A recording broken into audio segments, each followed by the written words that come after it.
রাধে রাধে বন্ধুরা, আজ আমি আবার প্রেমানন্দ মহারাজজির আরেকটি মধুর বচনের কথা তোমাদের শোনাতে এসেছি। হ্যাঁ, যারা হিন্দি বোঝেন না তাদের জন্য আমার এই চেষ্টা। হ্যাঁ, তোমাদের যদি ভালো লাগে যে আমার এই প্রচেষ্টা, তাহলে তোমরা লাইক করো, শেয়ার করো, কমেন্ট করো, আমার এই চ্যানেলটি সাবস্ক্রাইব করো। তাহলে আসি সেই কথায়। প্রেমানন্দ মহারাজজি আজ পাঠে কী বললেন জানো? উনি বললেন, একজন এসেছিলেন ওনার কাছে, বললেন যে আমার মা এবং স্ত্রী দুজনকেই আমি সবচাইতে বেশি ভালোবাসতাম, ওরা দুজনেই আমাকে ছেড়ে চলে গেল। কিছুদিন আগে মা গেল, তারপরে কিছুদিন আগে আমার স্ত্রীও চলে গেল। এখন আমি কার জন্য বাঁচবো? যখন এই কথা বললেন, তখন মহারাজজি বললেন উত্তরে যে তুমি তো তোমার স্ত্রীর দেহটাকে ভালোবেসেছো। স্ত্রীর দেহে যতক্ষণ ভগবান ছিল ততক্ষণ ভালোবেসেছো।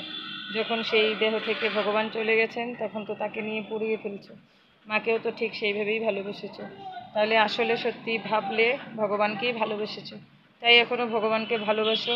হ্যাঁ, এটা দুঃখের আলোয় দুঃখালয়, এখানে দুঃখ হবে, এটা মৃত্যুলোক, মৃত্যু হবেই, জন্মিলে সবাইকে মরতে হবেই।